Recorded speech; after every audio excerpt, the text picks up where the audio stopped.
রবীন্দ্র সরোবর মেট্রোতে আমরা দাঁড়িয়ে আছি। স্বামীজির জন্মস্থান দেখতে, স্বামী বিবেকানন্দের জন্মস্থান দেখতে যাচ্ছি আমরা।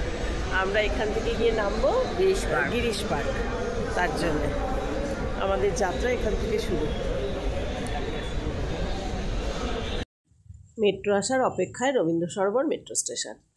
ব্যাস হুশ করে চলে এলো মেট্রো, আর চেপে পৌঁছে গেলাম গিরিশ পার্ক। উফ, কত সিঁড়ি, ওঠাই যাবে না। দেখো এসকেলেটারটাকে দেখো কত খাড়া হয়ে উঠছে।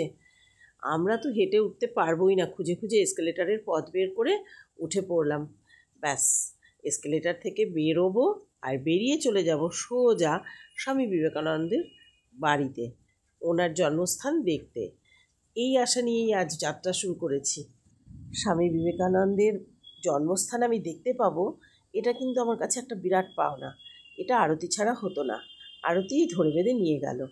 এইখানে নেমে পড়ে এবার রাস্তা পার হয়ে একটা অটো ধরে নিয়েছি। অটোতে করে কিন্তু একদম একটুখানি যাওয়া, কিন্তু ভাড়াটা 10 টাকা করেই নেবে, কারণ মিনিমাম ভাড়া যেটা সেটা। এই ঠিক মোড়টায় নেমে পড়তে হবে, আর বাঁদিকে গিয়ে একটা বাড়ির পরেই স্বামী বিবেকানন্দের জন্মস্থান। খুব ভালো লেগেছে, ভেতর থেকে যেন কি একটা কাজ করছিল যে আমি ঠিক এই জায়গাটায় আজ চলে এসেছি, যেই ঘরে উনি জন্মেছেন সেই জায়গাটা আমি দেখতে পাবো। সবই ভেতরে ঢুকে খুব সুন্দর করে দর্শন করা যাবে, এই আশা নিয়ে আরতির সঙ্গে চলে এলাম। খুব ভালো লাগছিল, খুব খুব খুব। আর বিকেলবেলা বেরোলে তো এগুলো ভালোই। এই যে রামকৃষ্ণ মিশন স্বামী বিবেকানন্দর বাড়ি, এটা এই যে খুব সুন্দর, 300 টাকা দাম। আমরা চলে এসেছি গিরিশ পার্কে, নেমে মেট্রোতে করে এইটুকুনি অটোতে করে এসে স্বামী বিবেকানন্দের বাড়ি। এই যে এখান থেকে প্রবেশ করতে হবে, আর ওই দেখো যতটা দেখা যাচ্ছে শু সেল পেয়ে শুটাকে রেখে আস্তে আস্তে ভেতরে প্রবেশ করতে হবে। ভীষণ মনোরম, একদম স্নিগ্ধ জায়গা, খুব মাথাটাই যেন একদম ঠান্ডা হয়ে যাবে তোমার।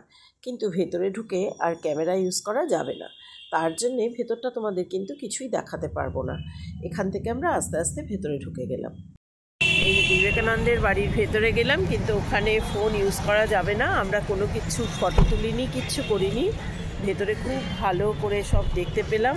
আর ওখানে আবার 15 মিনিটের করে একটা শো করা হয় না, সেখানে সমস্ত কিছু দেখানো হয়, সেটাও আমরা দেখতে পারিনি, কারণ 2 জন হলে টিকিট হবে না, 4 জন হতে হবে। তাই আমরা ভেতর থেকে বেরোলাম।